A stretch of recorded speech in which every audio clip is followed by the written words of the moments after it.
Hello all, I am Chandra Chaudhary, HOD of English of Srinivasan College of Arts and Science. I hope that you are safe and doing great. It is my pleasure to meet you all through this virtual session on Asian literature in English. This is my maiden attempt to meet secondary English literature students virtually to disseminate my ideas and views on Asian literature in English even during this unprecedented and challenging situation. And it is a happy note that teachers and students have been using optimum levels of online platforms like Google Meet, Zoom, WebEx for engaging them classes effectively sans any interruptions and inconvenience. Of course, we should admit that ICT helps us to stay connected, and it also helps us to learn together by proving the statement that the world has become a global village. With this note, I would like to begin the class by saying a thought of the day. And today we have a thought from an omniscient Buddha. The thought of the day is, train your mind to see something good in everything, which means, according to me, we should always be an optimistic person to see good in every difficult situation and obstacle we face in our day-to-day life. For instance, the word impossible has possible, and the word nowhere has now here. I can say even better example. There is an ad in the television which has its own caption, and it reads like this: eat 5-star and do nothing. You can easily compare this advertisement's theme and this thought. This is an ultimate example for this thought of the day. If possible, when time permits, kindly watch over the advertisement and you can easily understand the thought of this day by Buddha. With this note, I would like to move on to my next slide, which carries the objectives of Asian literature in English. Asian literature in English has two objectives. It has been framed by the Varsity. Number one is to familiarize learners with Asian writers in English and to make learners aware of various Asian cultures through representative texts of Asian literature in English. These are the two objectives have been framed by the Varsity, and it has its own meaning also, aims also, which means to familiarize learners with Asian writers in English. Literature students might aware of many predominant writers like Christopher Marlowe, Shakespeare, Wordsworth, Shelley, Arthur Miller, Ernest Hemingway, Toni Morrison, Alice Walker, Vanitha Desai, Girish Karnad, R.K. Narayan, many writers they know. But the objective of this paper, aim of this paper is to familiarize the writers from the neighboring countries like Nepal, Pakistan, China, Bhutan, Sri Lanka, and many other countries we have in Asian continent. So those countries' writers also our students should aware of it. For that reason, they have given this aim for this paper, and also to make learners aware of various Asian cultures through representative texts of Asian literature in English. Through this paper, our students are enabled, they can explore the cultural aspects of neighboring countries and socio-economical structure, socio-political pattern, and the impact of literature in their countries. Everything they can learn from this paper. So such a beautiful objectives, thoughtful objectives that university has a setup for this paper. With this note, then we can move on to the next screen. Next screen, we are going to see some basic information about Asia. It is a continent where we are dwelling at. I would like to say, according to United Nations report, there are 48 countries in the Asian continents. The major countries are India, Russia, China, Pakistan, Sri Lanka, Japan, Saudi Arabia, and Nepal. Many more countries are there. The list is very long. Around 48 countries we have in the Asian continent. Oceans we have. Many attractions we have in the Asian continent. But I have only quoted here a few information about Asian continent. And the size of Asian continent is, according to the New York Times Atlas of the World, it spreads over 44.58 million kilometers, and we have 446.27 crores population over in Asian continent. And this is just some basic ideas I have given. Let us all move on to the next screen. Here I have mentioned notable writers in Asia. Many writers are there, but I am going to give some handful of information, handful of writers' name here in this screen. In India, we have a very famous writers, noteworthy writers, R.K. Narayan, Girish Karnad, and Chetan Bhagat. And from neighboring country, Sri Lanka, we all know that Sri Lanka is a country of political tensions. But it is a beautiful country, and we have a very famous writer from over there, J. Vijayatunga. And Nepal has its own famous writer, Balakrishna Sama. And we have Beidova from China. He is also a noteworthy writer from China. And we have Fayaz Ahmed Fayaz from Pakistan. These are the intellectual, revolutionary, and noteworthy writers, influential writers from India, Sri Lanka, Nepal, China, and Pakistan. Many more writers are there. As I told you earlier, I have just given a handful of information to you. These writers I am familiar with. Maybe students may know so too many writers' names and their works, but I just wanted to give a gist of the notable writers in Asian continent. And I would like to move on to my next screen, which carries the information of a great poet from China, and his poem only we are today going to see. It is titled Moon Festival, and his real name is Zhao Zinki, and his pen name is Beidova. This is the portrait of Beidova, and he is also called as a misty poet. In China, particularly in the 20th century, a group of poets were called identified misty poets. They were all reacted against the cultural revolution that is made by the communist government. So these poets were called misty poets, and Beidova, he was also one among them. And his notable works, acclaimed works, have been translated into 30 international languages. It is a great achievement. And he has also contributed in poetry, fiction, and essays. Let me also tell you a few notable works of Beidova: The August Sleepwalker, Old Snow, Unlock, Landscape, Over Zero, Midnight's Gate, and Waves. These are the famous works of Beidova. Many more works are there. Again, I just have given the famous works, the prominent works written by Beidova. And another important information is, in 1989, he has been exiled from China because of the revolutionary aspects, revolutionary rebellion actions that he has done during this year in 1989.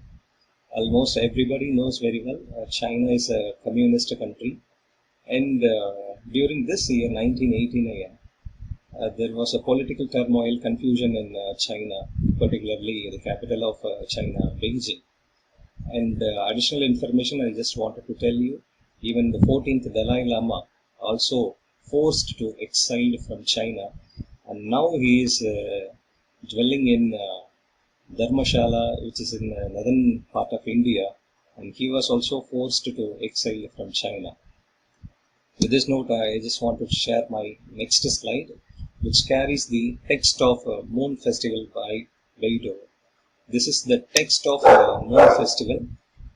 I would like to read the poem first. Let me read the poem. Lovers holding pits in their mouths, to make woes and delight in each other, till the underwater infant periscopes his parents and is born. An uninvited guest knocks at my door, determined to go deep into the interior of things. The trees apply. Wait a minute. The full moon and this plan are making me nervous, my hand fluttering over the obscure implication of the letter. Let me sit in the dark a while longer, like sitting on a friend's heart. The city, a burning deck on the frozen sea. Can it be saved? It must be saved. The facet, drip drop, moans the reservoir. This is a very short poem, and everybody can understand what the poet wants to convey to his readers or his audience. Once you read the poem, definitely you can understand the ideas and the insights of the poet. Let me explain to you one by one, stanza wise, from the next screen onwards. This screen, I would like to display the reason behind the title Moon Festival. It is a folklore festival of Chinese people, and it has its own fable and Puranic characters for celebrating and commemorating this festival in a grand way. On this occasion, for commemorating this moon festival, the people from China, they offering variety of food to the moon in a grand way. They prepared it and then celebrated with their friends and relatives, as we did as we always do for our harvesting festival in every year, January month. And again, I wish to tell you that this is a very short and a provocative poem. Let us go to the poem stanza-wise. In this slide, we are going to see the explanation of Moon Festival's first stanza. Before I go to the explanation, once again I would like to read the poem, first stanza. Lovers holding pits in their mouths make vows and delight in each other, till the underwater infant periscopes his parents and is born. So this is the first stanza we have in Moon Festival by Beidou. Any poet, they wish to have a moon as a romantic image. Here also, the poet wants to have a moon as a romantic image at the beginning of the poem. But later only we can understand, while we read the last stanza, final stanza of this poem, it is actually paradoxical image that we will discuss when we come for the last stanza. But here, the poet started with the romantic scene. A pair of lovers, they are just sitting nearby the lake, and then they are enjoying their privacy. They are enjoying their private time. They are sitting nearby the lake to discuss about their future life, and they wish to enjoy that evening with the utmost interest. But unfortunately, they feel that somebody is surveillancing them. There is a moon above the head in the sky, and they just see the moon and the reflection of the moon in the lake water. When the moon is reflected in the lake water, we just call it as it is an underwater infant. So they have come to the conclusion that the moon is surveillancing them. The light of the moon is pestering them, disturbing them. So they feel that the moon is also compared with a periscope. Periscope means it is an apparatus which can be used in submarine to see what is happening above the sea. The sailors who are in the submarine, they can use this periscope to see what is happening above the surface of the sea. So they also feel that somebody is sending a moon to watch over them, spectate over them. Maybe their parents or their relatives or somebody. who doesn't like them to be lovers. So in this first stanza, they just want to enjoy their private time, but unable to enjoy their the time that they are united in the evening, and they feel that they just wanted to leave the place because of this moon's shining, and they wanted to leave the place. And in the next stanza, 2 and 3, I just again wanted to read the poem. An uninvited guest knocks at my door, determined to go deep into the interior things. The trees applaud. Wait a minute. The full moon and this plan are making me nervous. My hand fluttering over the obscure implication of the letter. Let me sit in the dark a while longer, like sitting on a friend's heart. So this is the stanza 2 and 3. Here, the poet call again the moon in a different term, that is uninvited guest. Already he has called it as infant, water infant, and now he just wanted to call it as uninvited guest. Previously he just called it underwater infant, and now in this stanza he called the moon as uninvited guest. So when they feel that somebody is watching, so they just wanted to leave the place immediately, and the air is blowing. While the air is blowing, the trees nearby the lake are applauding. They are making noise. They are giving a sound, producing sounds. So they don't want to continue their discussion. They don't want to enjoy their private time nearby the lake. Immediately, they just wanted to go away from that place, and the lover, even the man's hands are fluttering, and he is shivering because of the nervousness. And he would also like to have a great place, place which is known for silence. That place he refers, it is a right place that I can enjoy my time only in my alter ego's heart. Alter egos is nothing but a friend's heart. So friends are, according to the poet, according to this lover, they feel that friends are, they can easily keep all the secrets. They will not allow anyone to interrupt them. So they just wanted to sit over the friend's heart, and they would like to enjoy their private time there. So for that, he just wanted to have a friend. So it is a known fact, for any lovers, friends are always ready to help. So in that aspect, they also seek the help from their friend, and they wanted to stay back some more time in their friend's heart.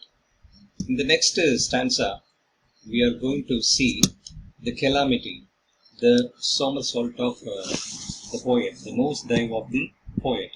What is that? Let us see what this poet wanted to tell. In the fourth stanza, I am again read the fourth stanza of the poem. The city, a burning deck on the frozen sea. Can it be saved? It must be saved. And the faucet drip drop, moans the reservoir. This is the fourth stanza of this poem. When you go through the fourth stanza, we can understand that there is a nosedive by the poet. I have mentioned it here. We can see that there is that sudden change from calm to calamity, from beauty to violence, from pleasant time to tough time. This is the situation that we can see it in the last stanza. What happened? Why there is a calmness to calamity? Why there is a beauty to violence? Why there is a pleasant time to tough time? What happened to the poet? I already told you, in 1980s to 1990s, there was a high time in China by the ruling government. Okay, here the poet mentioned that the city is a burning deck on the frozen sea. Can it be saved? It must be saved. The faucet drip drop means the reservoir. During the 1980s and the 1990s, there was a political confusion in China. In this time, the poet wants to convey there is there is a square in Beijing. It is called Tiananmen Square.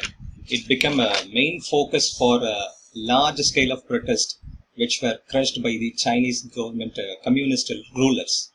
The ruling Communist Party began to allow some private companies and foreign companies to invest in China in order to raise the living standard of the people of their own country. But the leader, his name is actually Deng Xiaoping, hoped to boost the economical condition of China. But unfortunately, the move brought with the great corruption, and while at the same time raising hope for greater political openness in China.